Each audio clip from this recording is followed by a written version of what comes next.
Terima kasih Yang Berhormat Tuan Yang Di-Pertua. Saya ingin mengucapkan terima kasih kerana diberikan peluang dan ruang untuk turut serta mengambil bahagian di dalam perbahasan menjunjung kasih Tita Sri Paduka Baginda Yang Pertuan Agong yang berlaku pada 13 September 2021. Saya juga ucap terima kasih pada pengurusi backbenchers yang baru, Yang Berhormat Pasir Salak, kerana memberikan saya peluang mewakili sebagai pembahas yang pertama pada hari ini. Saya sebenarnya nak hanya menyentuh dua perkara saja. Pertama sekali berkenaan dengan angka 114 yang telah disebut oleh, yang telah dititah oleh Yang Di-Pertuan Agong, di mana Yang Amat Berhormat Bera diberikan pengabsahan sebagai Yang Amat Berhormat Perdana Menteri. Perkara 40 bracket 2 bracket A dan 43 bracket 2 bracket A dengan selaras pelantikan oleh Yang Di-Pertuan Agong, dan ini berlaku suka tidak suka tentang wujudnya kekhilafan yang menimbulkan terkilan dan duka citanya Istana Negara kerana Ordinan Darurat tidak dibahas dan dibatalkan di Dewan Yang Mulia ini, walaupun proklamasi darurat tamat pada 1 Ogos 2021. Ini satu sejarah hitam yang perlu kita sebagai wakil rakyat menyedari bahawa kuasa yang ada pada kita tidak boleh dikotak-katikkan. Apa yang harus kita belajar juga daripada insiden ini ialah sebagai ahli parlimen yang berpegang kepada prinsip raja berperlembagaan dan demokrasi berparlimen, kita terikat kepada perlembagaan tidak kisah mana kita duduk. Kita tidak boleh buat sesuka hati kita hanya kerana kita ada kuasa, kerana kuasa kita adalah sementara. Dari rakyat kita dipilih dan kepada rakyat kita akan dinilai. Kerana kuasa kita adalah sebenarnya kuasa rakyat, Tuan Yang Di-Pertua. Rakyat telah mewakilkan kuasa kepada kita. Itu sebabnya orang barat berkata rumah ini disebut dengan izin The August House. Bukan hanya rumah bulan Ogos, tetapi rumah yang menyentuh kepada konsep Temple of Democracy. Maknanya ini adalah rumah kita. Kita adalah tuan rumah kepada parlimen pada hari ini mengikut perlembagaan. Itu sebabnya saya mengalu-alukan niat dan tindakan kerajaan hari ini di bawah kepimpinan Yang Amat Berhormat Perdana Menteri ke-9 yang mewujudkan MOU Persefahaman Transformasi dan Kestabilan Politik 2021 antara kerajaan dan pihak pembangkang, iaitu melalui Blok Pakatan Harapan, sebagai langkah bentuk kerjasama dui partisan menjulang semangat keluarga Malaysia selaras dengan titah Yang Di-Pertuan Agong ke arah mencapai matlamat Malaysia makmur, inklusif dan mampan.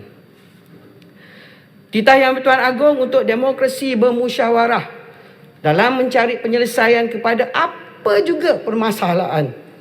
Maka Yang Di-Pertuan Agong mengalu-alukan keterbukaan kerajaan dengan memberi peluang kepada semua ahli-ahli parlimen untuk terlibat dalam tadbir urus negara. Kerjasama ini bakal bentuk landscape politik baru dalam membawa perubahan dalam sistem pentadbiran negara. Titah Yang Di-Pertuan Agong juga menyatakan penekanannya yang menang tidak menang semua dan yang kalah tidak kalah semua. Maka 44 daripada ahli parlimen yang tidak memegang jawatan di blok kerajaan, 105 daripada blok pembangkang akan diharap dapat memainkan peranan untuk negara atas semangat perpaduan, kesepakatan, kebersamaan keluarga Malaysia dan bukan keluarga 69. Oleh itu saya bagi pihak geng 44 Yang Di-Pertua, geng tak ada jawatan di belakang ni, ingin memberi sedikit pandangan, cadangan,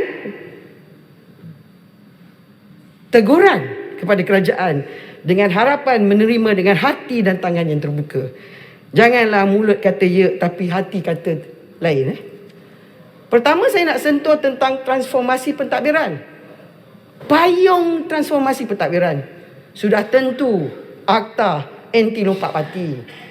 Sebenarnya Yang Berhormat Tuan Yang Di-Pertua, saya telah memasukkan rang undang-undang peribadi, Private Members Bill, iaitu yang dipanggil Pemecatan Ahli Parlimen 2021. Transformasi pentadbiran yang dicadangkan oleh kerajaan dengan wujudnya rang undang-undang Akta Lompat Parti wajib dan wajar dilakukan secepat mungkin. Bukannya apa? Sebab kalau katak tu nak lompat, dia tak ikut masa, Tuan Yang Di-Pertua. Siang, pagi, malam, petang. Itu sebabnya saya nak bagi sedikit pantun pada semua katak-katak yang lompat.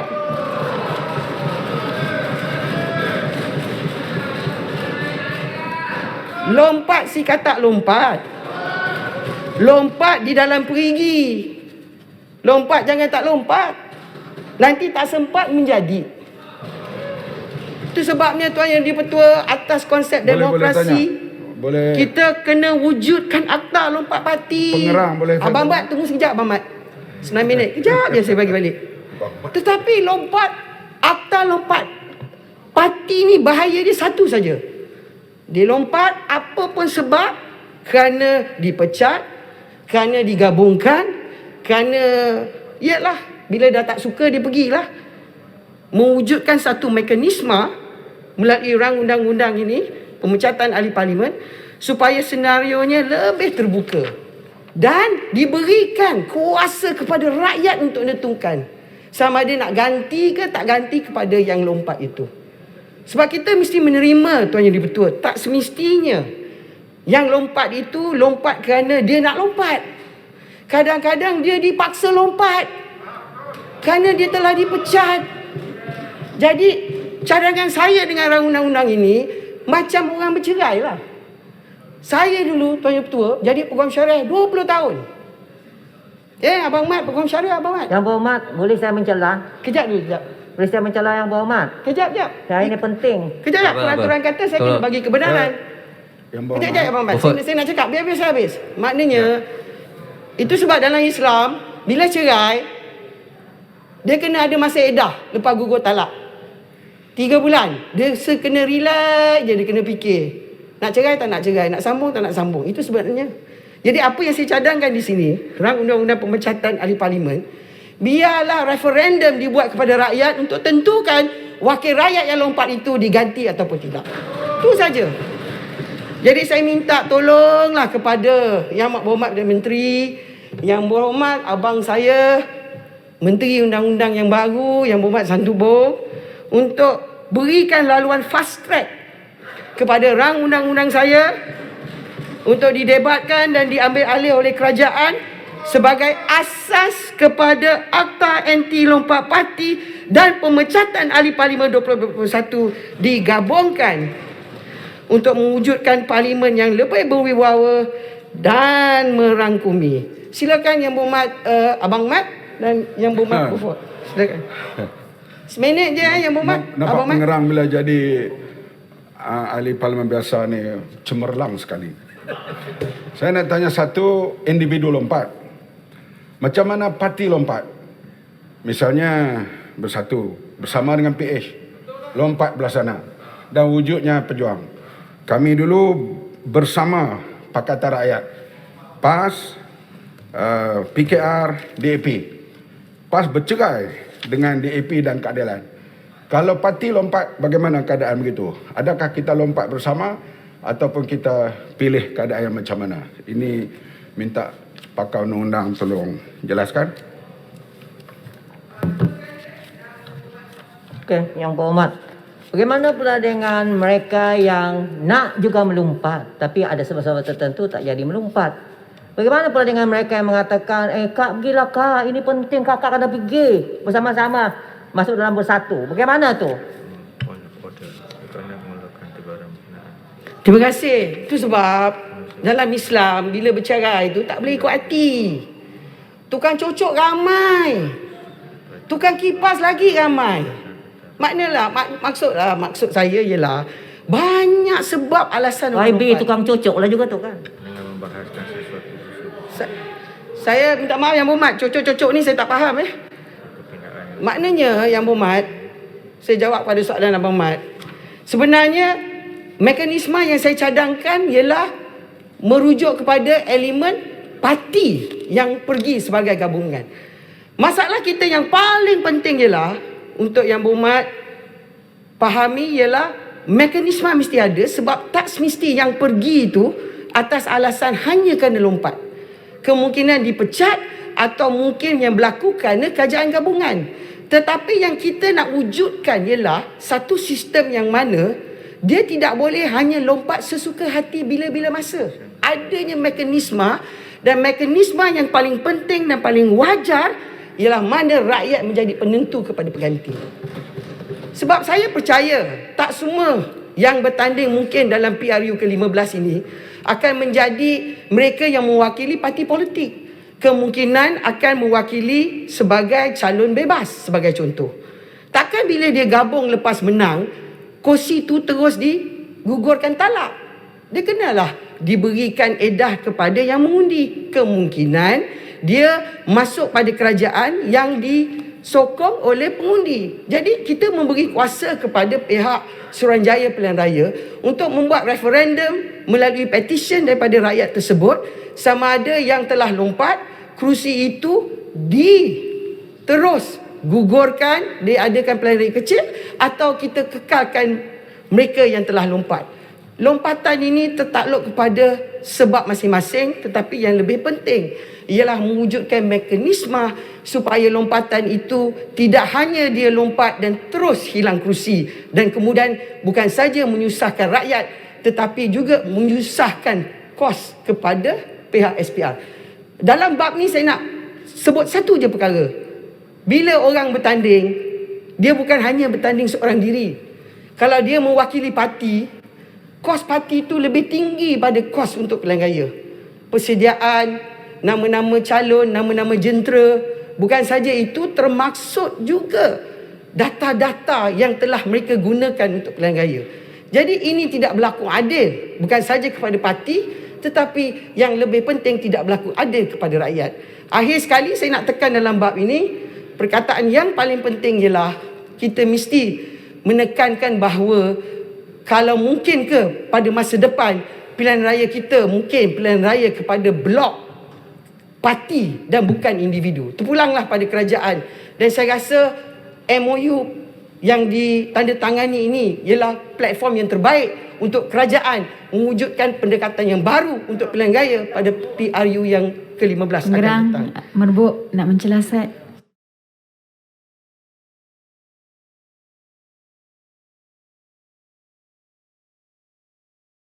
Ada dalam standing order kita, dan kita tahu sejarahnya wujud apabila Norman St. John Stevens, leader of the House of Commons, menyebut dalam tahun 1979, formation of the committee should constitute the most important parliamentary reform of the century. Maknanya kalau kita baca bersama perkara 43 bracket 3 perlembagaan, jemaah menteri bertanggungjawab secara bersama kepada parlimen. Jadi jawatan kuasa pilihan khas ialah satu jawatan kuasa yang boleh menjadi satu oversight body ataupun boleh dijadikan sebagai badan pemantau kepada kerja-kerja pelaksanaan dasar oleh kerajaan. Dan apabila negara berhadapan dengan COVID pada awal tahun 2020 dan 2021, kita dapat lihat dalam banyak negara-negara di dunia yang telah mewujudkan jawatan kuasa pilihan khas sebagai satu platform untuk memberikan tanggungjawab yang lebih besar, bukan saja kepada ahli-ahli parlimen tetapi juga kepada kerajaan untuk bertanggungjawab. Kita tidak boleh lari bahawa perlu diberikan jawatan kuasa pilihan khas ini tidak dilihat sebagai satu platform yang amat kecil, tetapi sesuatu yang boleh mewujudkan democratic governance, transparency dan accountability yang boleh dengan izin, yang boleh dilihat sebagai indikator utama kepada perjalanan mesyuarat. Saya nak menekankan di sini bahawa kerajaan mampu membuat pindaan di bawah peraturan mesyuarat, bukan saja dalam mewujudkan pendekatan-pendekatan yang memang boleh bersedia berhadapan dengan COVID, tetapi yang lebih penting saya nak tekan di sini bahawa saya minta lah menteri dan timbalan menteri, bila jawatan kuasa pilihan panggil, janganlah tak datang. Janganlah pandang jawatan kuasa pilihan ini sebagai kecil anak. Ikut perlembagaan, kabinet bertanggungjawab juga kepada parlimen dan juga jawatan kuasa kecil. Masalah kita di sini kadang-kadang bila kita berjawatan, kita ingat orang kena ikut cakap kita. Wahal kita lupa bahawa jawatan yang kita pegang itu sebenarnya amanah yang diberikan oleh rakyat. Akhir sekali sebelum saya minta tambahan Yang Mohd Speaker. Kalaupun saya ganti nanti 2.5 saya tambah sikit. Saya nak tekan pada satu perkara yang agak sensitif, saya minta maaf Yang Mohd Speaker. Ni Jabatan Peguam Negara ni, saya nak kena cakap. Peguam negara dan pendakwa raya tak boleh orang yang sama. Kena tukar. Peguam negara, penasihat kerajaan, penasihat Perdana Menteri, peguam negara boleh diberikan kepada Menteri Undang-Undang. Pendakwa raya tidak boleh dilantik oleh Perdana Menteri. Pendakwa raya mesti dilantik macam kita melantik hakim. Satu jawatan kuasa khas. Tak boleh dipecat. Dan juga seorang individu yang mempunyai kebebasan untuk bekerja sebagai pendakwa raya. Maknanya di sini kita pisahkan pendakwa raya dengan peguam negara dan kemudian kita wujudkan satu suruhanjaya perkhidmatan yang khas. Dan saya nak mencadangkan pada kerajaan, kalau Menteri Undang-Undang boleh respon, bahawa kita pernah mempunyai seorang Menteri Kabinet yang juga peguam negara, iaitu arwah Tan Sri Kadir dan Tan Sri Hamzah. Jadi sekurang-kurangnya peguam negara boleh datang ke Dewan dan menjawab pada semua soalan-soalan undang-undang. Dan tak payahlah menteri menunggu masa dan semua memberi kepada jawapan-jawapan secara bertulis yang kadang-kadang lengkap dan tidak lengkap. Saya bercadangan ini adalah cadangan yang teguran supaya kita menerima hakikat bahawa kuasa mendakwa ialah kuasa yang begitu besar.